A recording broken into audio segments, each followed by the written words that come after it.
Todos los seres humanos buscamos vivir una vida plena, saludable, abundante y feliz. ¿Te has preguntado qué es lo que te frena a conseguirla?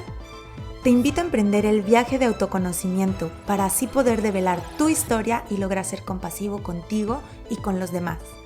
Yo soy Denise Ramos, soy psicóloga clínica y esto es Sanando la Raíz.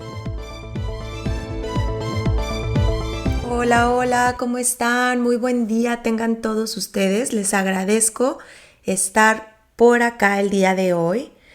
Vamos a hablar de cómo y dónde se crea nuestra personalidad. ¿Cuántos de nosotros no nos lo hemos preguntado? Todos tenemos una personalidad, una manera de ser y de estar en el mundo. Vamos a comenzar diciendo que todos los seres humanos crecemos en ambientes y distintas situaciones que van a determinar nuestra manera de ver la vida y de actuar frente a diferentes momentos. Y no solo eso, sino que desde antes de nacer también hay condiciones que están presentes y se quedan como latentes, es decir, parpadeando, como si fueran una posibilidad hasta que el ambiente en el que nos desarrollamos las detona y las trae al mundo real. La palabra personalidad viene del latín clásico en el que se utilizaba la palabra persona para hablar de la máscara que utilizaban los actores en teatro. La personalidad entonces es la forma en la que nos presentamos y mostramos ante los demás. Es la tonalidad de una persona. Es la forma de ser que incluye el conjunto de comportamientos, pensamientos y creencias. ¿Qué queremos de la vida? ¿Cómo lo queremos? ¿Cómo lo obtenemos? ¿Cómo afrontamos situaciones difíciles o estresantes? ¿Cómo tomamos situaciones extasiantes o emotivas? ¿Cómo actuamos en todas nuestras relaciones interpersonales? ¿Qué pensamos de los vínculos y de todos los conceptos que engloban vivir en sociedad? Todo esto tiene que ver con un código y configuración que se ha ido creando a lo largo de los años y se le ha llamado personalidad. Los seres humanos tenemos una historia familiar, porque para estar aquí requerimos orgánicamente de papá y mamá, y ellos a su vez de sus propios padres, que en todo caso son nuestros abuelos. Desde el momento en que nuestros padres deciden, ya sea buscar un embarazo, consciente o inconscientemente, un cúmulo de informaciones transmitida biológica, mental y energéticamente a nosotros como posibilidad. Es decir, se coloca en latencia como una opción hasta que comienzan a aparecer los eventos y el contexto que podrían disparar esas posibilidades en una realidad. Se sabe ahora desde la epigenética que no heredamos condiciones, personalidades o hasta enfermedades únicamente porque así lo vivieran nuestros antepasados. Pero si nosotros sí llegamos a repetir los espacios, contexto y condiciones en las que ellos vivieron, entonces de este modo la herencia, entre comillas, pasa a formarse como una realidad. Pero no nos metamos mucho en la parte orgánica o del cuerpo. Vayámonos un poco más al rubro del comportamiento, que es lo que nos interesa el día de hoy en este capítulo. Desde que nacemos y estamos pequeños, existen diferentes etapas del desarrollo que van guiando de cierta forma los cuidados y atenciones de nuestros cuidadores. Voy a utilizar la palabra cuidadores en lugar de papá y mamá porque no en todas las veces se da el caso, sino que existen personas que fungen esta función y esto es más que suficiente.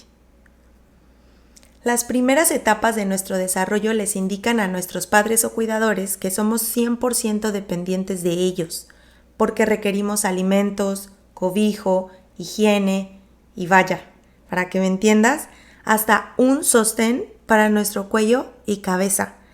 Así de mucho los necesitamos para que nos cuiden, porque sin ellos no podríamos sobrevivir en estas primeras etapas.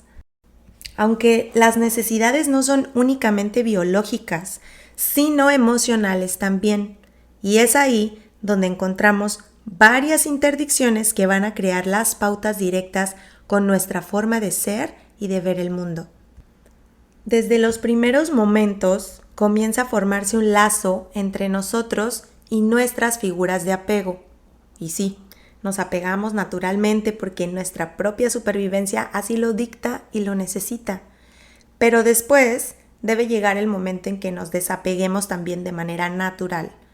Y a partir de ese momento comienza a constituirse la forma en la que vamos a poder relacionarnos con otros seres humanos.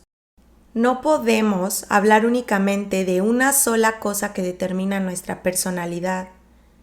Recordemos que somos seres diversos, en lo que se incluyen las áreas biológicas orgánicas, mentales, energéticas y sociales culturales. Pero sí podemos distinguir varios puntos que debemos considerar y en todo caso indagar si queremos acercarnos a la respuesta de la pregunta ¿por qué soy de esta determinada forma? Y bueno, estos puntos a considerar son los siguientes. Número 1. La historia familiar. ¿De dónde venimos? ¿Cuáles son los acontecimientos más relevantes de nuestros antepasados? Pero sobre todo, ¿cuáles de esos eventos noto que de alguna manera se repiten en mi propia historia? Por ejemplo, muchas mujeres en mi familia han sido abandonadas por sus parejas. O muchos miembros de la familia mueren jóvenes o a una edad determinada. Otro ejemplo sería, los hombres de mi familia son violentos, etc. Por supuesto que no se incluyen solo los eventos pesados o incómodos, también pueden fungir a modo de legado los que son repetitivos pero agradables, como por ejemplo, la mayoría en mi familia es resiliente, o muchos de la familia gestan relaciones duraderas y estables. Las mujeres son muy responsables, etcétera, etcétera. Hay muchos ejemplos que tienen que ver con eventos repetitivos que marcan peculiaridades en nuestra historia familiar. Así que es muy importante este primer punto, porque mucho de lo que somos está condicionado por ese inconsciente familiar. Punto número 2. ¿Cómo fue mi proceso de gestación y nacimiento? Es muy importante saber qué estaba pasando en la vida de tus padres cuando se embarazaron de ti, si los dos estaban presentes o no, y en dado caso, cómo transcurrieron esos 9 meses.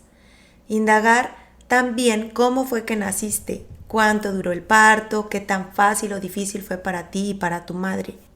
Puedes simplemente preguntarle a tus padres respecto a esto, y si eso no es posible, existen varios métodos para recurrir a esta información como la hipnosis regresiva o meditativa. Punto número 3 a considerar: las etapas del desarrollo primario y las respuestas de los cuidadores ante las diferentes necesidades surgidas dentro de estas etapas. Marca mucho la presencia o ausencia de las figuras de apego en un principio, respecto a las posibles heridas que comiencen a formularse en los primeros años de vida. Por ejemplo, cuando somos bebés, mamá nos alimenta desde el primer llanto que soltamos, y si no lo hace es porque va aprendiendo que a veces estamos pidiendo otra cosa, como cambio de ropa porque nuestra temperatura varió, o cambio de pañal porque estamos incómodos. Pero ¿qué pasa si uno de esos días mamá cree que estamos durmiendo y deja la habitación para dirigirse a la cocina? Y nosotros nos despertamos y comenzamos a llorar porque requerimos atención, presencia o comida. Pero esta vez mamá no lo hace tan inmediato porque no nos ha podido escuchar. Nosotros no podemos comprender las razones, simplemente notamos un comportamiento diferente a los anteriores y entonces comenzamos a sentirnos muy angustiados, ya que en nuestra psique, mente, el objeto de satisfacción se ve alejado y comienzo a sentirme que corro peligro. Se vuelve un momento súper amenazante. Pueden suceder muchas cosas con este episodio, porque mamá alcanzó a escucharnos a los 3 minutos, digamos, pero para nosotros se vivió como una eternidad. Ella llega a consolarnos y a darnos lo que necesitamos, aunque también puede suceder que este no sea el caso y no obtengamos lo que deseábamos y mucho menos consuelo o contención corporal y emocional. Entonces este tipo de respuestas y eventos comienzan a marcar momentos inaugurales en nuestra vida y el cómo yo puedo responder ante los estímulos de estrés a partir de este momento. Vamos extrayendo herramientas respecto a nuestras primeras vivencias. Te acabo de contar un ejemplo muy burdo, pero para que entendamos que de una u otra forma las posibilidades de vivenciar o percibir eventos como algo doloroso son muy altas. Este ejemplo de alguna manera no contenía una intención explícita de hacer daño. Muchas de las situaciones que vivimos cuando somos pequeños sí lo son.